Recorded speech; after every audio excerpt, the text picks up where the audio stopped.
ध्यान जगत त्राणकारी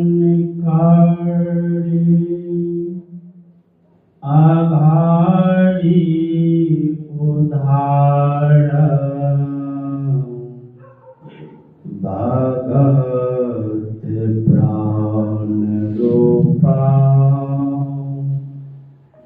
दया गुण अपार।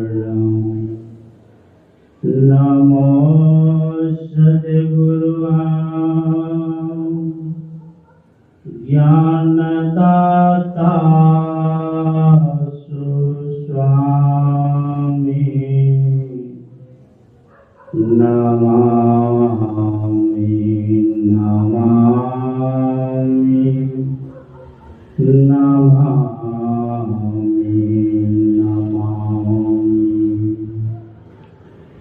श्री सद्गुरु महाराज की जय।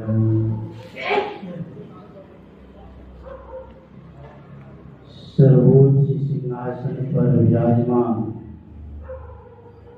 20वीं सदी के महान संत सद्गुरु महाराज के श्री चरणों में कोटि सा नमन तथा पूज्यपाद महर्षि संत सेवी परमहंस जी महाराज के चरणों में कोटि कोटि नमन। उपस्थित पूज्यपाद स्वामी श्री गंगाधर बाबा के चरणों में कोटि सा नमन। उपस्थित साधना शिविर में साधक गण संत महापुरुष पधारे हुए तथा आदरणीय माताओं एवं धर्मशिला भक्तिमती बहनों सभी के चरणों में मेरा कोटि सा नमन है। अभी हम लोग संत मत सत्संग में उपस्थित हुए हैं। इस संत मत सत्संग के द्वारा ज्ञान योग युक्त ईश्वर भक्ति का प्रचार प्रसार किया जाता है। और रामचरितमानस में अभी हम लोग भगवान श्री राम और लक्ष्मण जी महाराज के संवाद को सुन रहे थे। लक्ष्मण जी अनेकों प्रकार के प्रश्न को किए हैं। माया क्या है, जीव क्या है, ब्रह्म क्या है। तो माया क्या है? भगवान श्री राम ने कहा गो गोचर जब लगी मन जाई सो सब माया जान हो भाई। कहते हैं हे भाई, यह इंद्रियों से जो भी ज्ञान होता है, इस आंख से जितने भी चीजों को देखते हैं, सब के सब माया है। यह सत्य नहीं है। संसार में जितने भी इस आंख से दिखाई देते हैं, इंद्रियों के द्वारा ग्रहण होता है, यह असत्य है, यह माया है। एक बार भीमसेन भगवान श्री कृष्ण से कहा कि माया क्या है। तो भगवान श्री कृष्ण ने भीम से कहा कि तुम जंगल में चले जाओ, एक वृक्ष पर बैठ करके देखना कि माया क्या है। भीम चले गए, एक वृक्ष पर बैठ गए तो देखते हैं कि बहुत बड़ा सभा लगा हुआ है।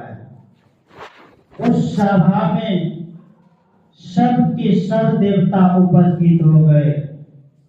इतना ब्रह्मा विष्णु महेश भी उपस्थित हो गए और देखा कि सबसे ऊंचा सिंहासन एक पड़ा हुआ है खाली। अब भीम के मन में होता है कि ब्रह्मा भी उपस्थित हो गए, विष्णु भी उपस्थित हो गए, महेश भी उपस्थित हो गए, और एक बहुत बड़ा सिंहासन सबसे ऊंची खाली है, इस पर कौन बैठेगा? इतना सोच ही रहा था कि उधर से द्रौपदी जी महाराज आ गए और सब उनका जय जयकार किए हुए आ गए, और उस सिंहासन पर द्रौपदी बैठ गई और उनका जय जयकार होने लगे। अब वे उपस्थिति लेना शुरू किया, हाजिरी लेना शुरू किया। सब के सब उपस्थित थे, सबकी हाजिरी हो गई। जब भीम गैर हाजिरी पाई गई तो उसी सभा से कहा कि भीम को बहुत बड़ा अभिमान हो गया, वह कहाँ है? संकेत किया कि वह ऊपर वृक्ष पे है। तब तक में इतना सुना कि भीम उतर करके भागने लगे। ज्यों ही भीम भागने लगे, भगवान श्री कृष्ण उनके हाथ को पकड़ लेते हैं और कहते हैं ठहर जाओ। भीमसेन तो डर से थर-थर कांप रहे थे और भगवान कृष्ण ने कहा कि रुक जाओ। उनके हाथ पकड़ लिए तो रुक गए। पर अभी तुमने क्या देखा? यही माया है। तो कहते हैं माया का चक्कर, मुकद्दर का भेद, मकरे की जाल में फंस गया से। यह जीव एक सिंह की तरह है, बादशाह है, लेकिन यह माया के चक्कर में मकरे की जाल की तरह फंस जाता है। लेकिन इसको निकलने के लिए जब तक हम आप साधना नहीं करेंगे, ईश्वर परमात्मा की भक्ति नहीं करेंगे, तो उस माया से नहीं निकल सकते हैं, उस माया से रहित नहीं हो सकते हैं। उसी माया से छूटने के लिए इस आयोजन में हम लोग उपस्थित हुए हैं। पूज्य स्वामी गंगाधर बाबा ने 15 दिनों तक का आयोजन किया है, जिससे हम लोगों का यह ज्ञान हो जाए कि ब्रह्म क्या है, उसकी प्राप्ति हम लोगों को कैसे होगा। उसकी प्राप्ति हम लोगों के अंदर में ही वह परमात्मा है। देहस्ता सर्व विद्या च देहस्ता सर्व देवता देहस्ता सर्व तीर्थानि गुरुवाक्येन लभ्यते। इसी मनुष्य शरीर के अंदर में सब कुछ है। देवी देवता है, सभी विद्या हैं, सभी तीर्थ हैं, लेकिन इसको जानने के लिए हमको गुरु की आवश्यकता है। गुरु के शरण में जाना होगा। उनसे सदयुक्ति को जान करके जब आंतरिक भक्ति करेंगे, हम अपने अंदर में चलेंगे गुरु के बताए हुए मार्ग पर, तब हमको वह अनुभव होगा। तो वही हम लोग अभी अभ्यास करने के लिए इस ध्यान शिविर में उपस्थित हुए हैं। अगर हम लोग निरंतर करते रहेंगे तो एक ना एक दिन उस परमात्मा को, उस ईश्वर को अवश्य जान लेंगे, उसकी प्राप्ति अवश्य हम आपको हो जाएगा। लेकिन इसकी विधि है मानस जप, मानस ध्यान, दृष्टि योग, नदा अनुसंधान। ये गुरु से जानने की आवश्यकता है, उसके शरण में जाने की आवश्यकता है। अगर उनके शरण में रह करके करेंगे तो अवश्य हम लोगों को वह लाभ होगा। उस गुरु को उस भगवान को जानेंगे, उस परमात्मा को जानेंगे, और इससे हम लोगों को बहुत बड़ी उपलब्धि होगी। इसीलिए यह मनुष्य शरीर भी मिला है, उसी को जानने के लिए, उस ब्रह्म को जानने के लिए अध्यात्म ज्ञान के द्वारा उस ब्रह्म को जान सकते हैं, उस ब्रह्म को प्राप्त कर सकते हैं। इसके लिए हम लोगों को यह बाहरी सत्संग की भी आवश्यकता है। इससे हम लोगों को ज्ञान होता है कि हम लोगों को क्या करना चाहिए, क्या नहीं करना चाहिए, हम लोगों का कर्तव्य कर्म क्या है। जो कर्तव्य कर्म है उस कर्तव्य कर्म को करते हुए, उस धर्म पर चलते हुए, तब हम लोगों को यह होगा, हम लोगों को शुद्ध रहना पड़ेगा।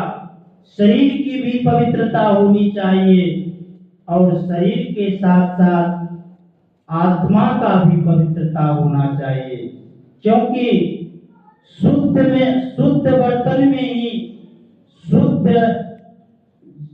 चीजों की आप हटा सकते हैं। जैसे दूध है, अगर गंदे पात्र को लेकर के जाएंगे तो उसमें दूध नहीं देगा। वही अगर शराब के लिए चले जाएंगे शराबी के दुकान पर, तो आपका बर्तन अशुद्ध भी क्यों ना हो, जैसा तैसा बर्तन क्यों ना हो, लेकिन शराब वाले उसमें शराब दे देंगे। लेकिन दूध के लिए अगर आप जाएंगे तो आपको शुद्ध पात्र चाहिए। उसी तरह से वह आत्मा पवित्र है, वह आत्मा शुद्ध है, और जब तक हम अपने मन को शुद्ध नहीं करेंगे, हम अपने आत्मा को शुद्ध नहीं करेंगे, तब हम लोगों को उस परमात्मा की प्राप्ति नहीं हो सकती है। उस परमात्मा को प्राप्त करने के लिए हम आपका मन शुद्ध होना चाहिए, आचरण शुद्ध होना चाहिए, और उसकी पवित्रता के लिए तो हम लोगों को सत्संग की आवश्यकता है। जब तक सत्संग को नहीं सुनेंगे, गुरुवाणी को नहीं सुनेंगे, तो हमारा आत्मा पवित्र नहीं हो सकता है, हमारा मन शुद्ध नहीं हो सकता है। तो इसके लिए हम लोगों को सत्संग की भी आवश्यकता है। उस माया से रहित होने के लिए दो प्रकार की माया है, विद्या माया और अविद्या माया। ये दोनों माया ही है, लेकिन इस माया से छूटने के लिए, इस माया से पार पाने के लिए माया का ही अवलंब लेकर के उस परमात्मा के धाम में जाना होगा, उस परमात्मा को प्राप्त करना होगा।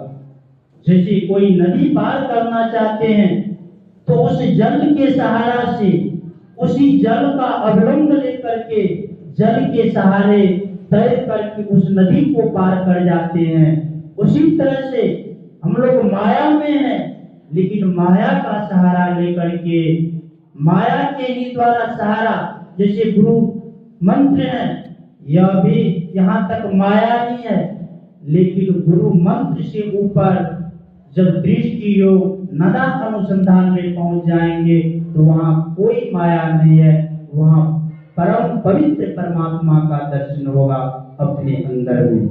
और जब वहां पहुंच जाएंगे तो जीव को यहाँ भी सुख और परलोक में भी सुख, दोनों जगह सुखमय होगा। तो हम विशेष नहीं कहेंगे, हमारे बीच कुछ बाबा लोग हैं